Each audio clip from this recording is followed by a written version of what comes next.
Hey everybody, it's me, Crazyfrankie, and I'd like to welcome you to my Week 8 4 key game picks.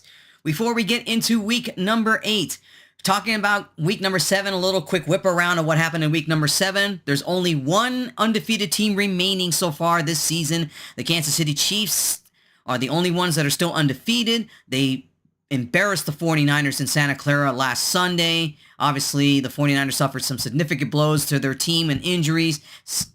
Akuega is out for the season, so it kind of already really hurts them now offensively for that 49ers. It's kind of a... But when I look at the Chiefs, though, they're finding ways to win. Look, in all honesty, the Chiefs are not really what they seem to be. They really somehow just find ways to win. But it's really Spagnuolo and that defense that he's created with the Chiefs that is really making a huge difference. And that's one of the reasons why the Chiefs are still undefeated. And I don't know if they're going to lose it. It's going to be tough to say if they're going to lose a game this season. But I still think somewhere down the line there will be a loss or two. But they're clearly going to be the number one seed the way it's looking right now. Their schedule has them in their favor. Hard to say what goes down or whether there might be any upset somewhere down the line. And the other team that was undefeated, the Minnesota Vikings, losing to the Detroit Lions, was a bit of a surprise. I mean, I will say, as I did the video last week when I mentioned as a key game between the Vikings and the Lions, and how that effect of not having Aiden Hutchinson will be for the Lions, and somehow that whole team finally gathered together and saying, you know, we all got to be there for each other. And they did. They showed up. The offense looked good. The defense kind of didn't pressure Sam Darnold all too much. But in the end, they did get the job done. And the Lions are now in first place in that NFC North in a tight division. All four teams in that division are over 500. And who knows if they could be the first division ever in NFL history to make the postseason, regardless of what positioning they were. Tough to really say when I look at this whole division. I mean, you got the Green Bay Packers basically really doing a number on Houston. They barely beat them by a point. They won on a game-winning field goal. And obviously the Bears are on their bye week. I mean, that whole division is just loaded. And it's tough to say down the road if any one of them will reach the Super Bowl. But it's really tough to say when it goes. I mean, it's hard to say who's the best team in the NFC. But clearly right now, the AFC, it's a tight race for the best team right now. The Chiefs, the Ravens. The Bills can sort of make a case themselves, but clearly right now, it's really just a two-team horse race between the Chiefs and the Ravens as the best team. I mean, you can argue the Pittsburgh Steelers there, but, you know, I don't know what Mike Tomlin's doing, juggling quarterbacks around. Obviously, you going with Fields or Wilson.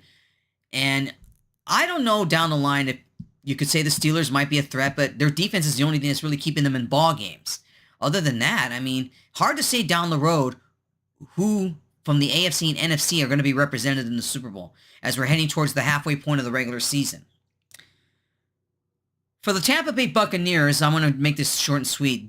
It's hard to say whether I agree that Todd Bowles had every right to try to at least do something in that game to try to at least kept the game close between them and the Ravens. But obviously they lose Mike Evans, and now they lose Godwin. That really, really is a problem now for the Buccaneers offense.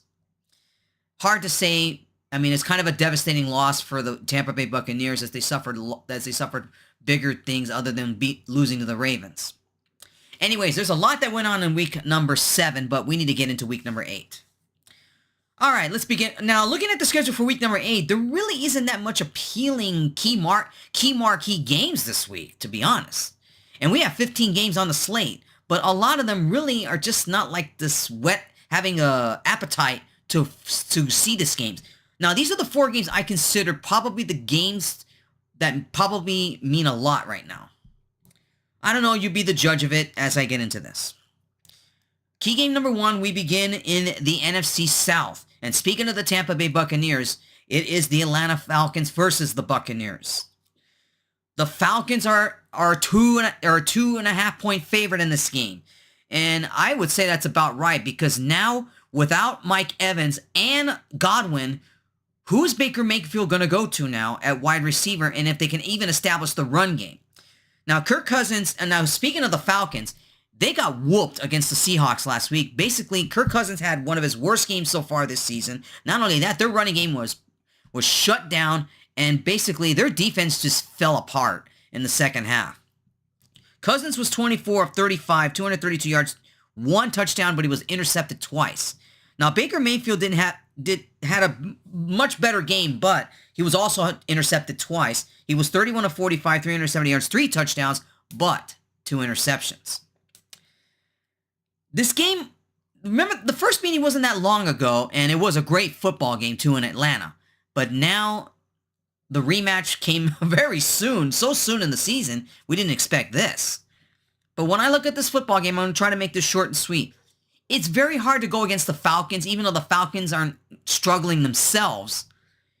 But when you lose your 2 best receivers for the Tampa Bay Buccaneers in Evans and Godwin, it is tough. Where do you go from here in this one here? And this is really a key matchup in that division for first place. That's really a key marquee for who remains in first place, or if it comes down to tiebreakers later on. Because this is a key match. This is really a key game in terms of division. I'm going to go with the Atlanta Falcons here. I think it's going to be very hard for Baker Mayfield to overcome the loss of Evans and Godwin, and if they're able to establish any sort of running game. It will probably be a much more low-scoring game than it was in the first meeting a couple weeks back. But I think the Atlanta Falcons will sweep the Buccaneers, and the Buccaneers, obviously, having at least one of your offensive weaponry, not having Godwin now for the rest of the season, and knowing who knows when Mike Evans will be back as well, that's really going to hurt their offense, and it's hard for me to go against the Falcons here. I'll be surprised if the Bucs make it a close game here, but I think the Falcons will beat the Buccaneers in this one here, and Atlanta will take over first place. We'll probably stay in first place. I'm picking the Falcons at -2.5. Falcons over the Bucs. Key game number 2. It is the Chicago Bears versus the Washington Commanders. I'm a little bit disappointed in this one here, even though the only reason why I think this might be a good game, because it would have been just amazing to watch Caleb Williams versus Daniels, and obviously Daniels got hurt in the game against the Panthers. He injured his ribs, so now who knows when he'll be back. It kind of does hurt them a little bit here. Marcus Mariota had to finish that game, but they were playing the Panthers. They blew them out of the water in Washington. But now with the Bears, and they're starting to get on a roll here, you got to wonder now who has the edge in this game. Now, the Bears were on their bye. Caleb Williams back in week number 6 in the victory against the Jaguars was 23 of 29, 226 yards, 4 touchdowns, and 1 interception. Now, as speaking of Marcus Mariota, like I mentioned earlier, he had to finish that game for the Commanders. He was 18 of 23, 205 yards, 2 touchdowns, and no interceptions. I think it boils down to the point here, who makes the big plays here, because that's what it's going to boil down to. Both defenses are about even. Neither of them really has an elite defense, in all honesty. But I think it's more the terms of the offense. Like I said, it's kind of disappointing. I would have loved to have seen this matchup between Daniels and Caleb Williams. It would, like the battle for who might be the rookie of the year. But now that Jayden Daniels is hurt, it kind of sucks now that this game, it's still a key game for who has, it's still kind of a key game. Obviously it is for the Bears to try to stay in contention in that NFC North. It's really more for them than it is for the Commanders. The Commanders still have a slight edge in the NFC East at the moment. The Eagles are not that far behind. It's basically going to come down to who makes the big plays in this football game. Obviously, both defenses will play. It wouldn't surprise me if this becomes a pretty good, a back and forth and fair. But I'm going to go, the Bears are actually a 2.5-point favorite in this one here. Obviously, because now that Daniels is hurt, now the odds makers kind of put them as a slight favorite. But I'm going to go against that. I'm going to go with the Washington Commanders. I think that Mariota, with the experience he's had through different football teams, I think, especially remember, the Commanders have some talent around at wide receivers, and their running game is pretty decent. I think that the Washington Commanders will barely beat the Bears. It might be a decent game, but like I said, not having Daniels in there kind of sucks a bit, because I would have loved to have seen a shootout between these two quarterbacks, but It's kind of a bummer that Daniels is hurt and Marcus Mariota will have to. So hopefully, let's see if it ends up being a good game. I'll pick the Commanders here at plus 2.5. I think they'll barely beat the Bears in this one here. It should be a good one here, but I'm going to pick Washington over the Bears in this one here at plus 2.5. Key game number 3, it is the Buffalo Bills versus the Seattle Seahawks. The Bills coming off, basically, it took till the second half to finally got their offense going. Josh Allen was 21 of 33, 323 yards, 2 touchdowns, no interceptions, in a big win against the Titans last week. Now, Seattle, they destroyed the Falcons. Geno Smith was 18 of 28, 207 yards, 2 touchdowns, and no interceptions. But there's a big question mark going into this game, the current health status of DJ Metcalf. He was pretty banged up in that game against the Falcons, so now he's questionable to start on Sunday. I look at this football game here. Remember, this is not that 12th man Seattle Seahawks team that we experienced back in the last decade. I mean, remember, the Seahawks are barely trying to find their identity still, and by default, they're currently in first place right now in the NFC West.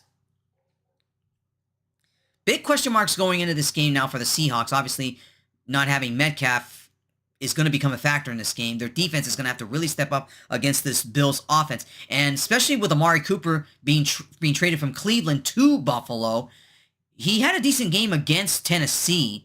So now that Josh Allen has some other offensive weaponry with Cooper and Kincaid, and I'm leaning towards the Bills in this one. The Bills are a 3-point favorite in this one here, and I'm picking the Bills in this one here.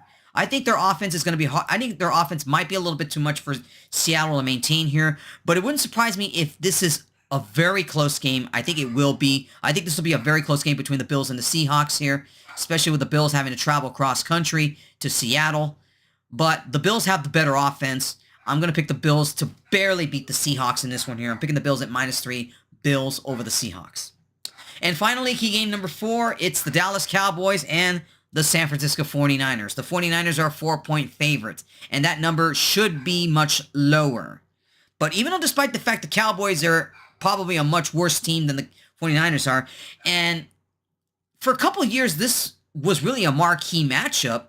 I mean, obviously, the marquee matchups back in the 90s were way better than this current era. I mean, that rivalry still links between the Cowboys and the 49ers. But this year, both teams are playing terribly. Back in Week 6, the Cowboys getting embarrassed by the Lions. Prescott was 17 of 33, 178 yards, no touchdowns, but intercepted twice in that embarrassing loss to the Lions. Now, the 49ers getting whooped by the Chiefs. Purdy had one of his worst games he's had in his career. 17 of 31, 212 yards, no touchdowns, and 3 interceptions. Tough to say now with the 49ers, with Akuik now gone for the season. Deebo Samuel basically was ill last week, so he'll probably be back. So at least the 49ers will get at least one of their offensive weapons here. McCaffrey's not expected to play this week. He's still recovering, and he should be coming back soon for the 49ers, so they got to get some sort of running game going. But really right now, their defense has been a bit depleted. Their defense got embarrassed by the Chiefs. And now with the Cowboys coming in, the Cowboys are not playing their best at all. They're really not playing their best at all. The Cowboys really, their offense is completely out of sync, and they need something to jolt the entire team, because there's obviously question marks now with Mike McCarthy's job, and who knows how much that Prescott and that contract, and especially not getting Derrick Henry for at least to establish a running game, has really been a factor for this Cowboys team. This team really isn't that great. Look, I think it'll be a close game, but it won't be like a high-scoring affair. It'll probably be like a 14-10 type of game. It's going to be really tough to say. But I'm going to lean towards the 49ers. If there's a must-win game for any team right now, I know the Cowboys are in a must-win game themselves, but the defending NFC champions are obviously having more pressure than the Cowboys do right now to try to even consider a wild card berth. I think the 49ers get back on track. Their defense, I think, will slow down Dak Prescott. I'm going to pick the 49ers in a very close game. I think this will be a low-scoring game. it's tough to say who wins this football game. This is a 50-50 toss-up here, but I'm going to lean towards the 49ers. They're in a must-win game, and they have to have this game just as bad as the Cowboys do. But I think they need it more than them. So I'm going to pick the 49ers here. I think their offense will find a way to get through that Dallas defense. That defense really is not that great. They'll find a way to expose it. Deebo Samuel is going to be a main target, and that's what the Cowboys defense has to focus on because he's the only target they have right now. But I think the 49ers will pull it out. They'll beat the Cowboys here. It's going to be a close game. It's really a toss-up here. I'm going with the 49ers -4, 49ers over the Cowboys. All right, everybody, that wraps up my 4 key game picks for week number 8. Please check the description below for all of my week 8 picks, and I'll talk to you guys next week when I make my picks for week number 9. Take care and enjoy your football weekend.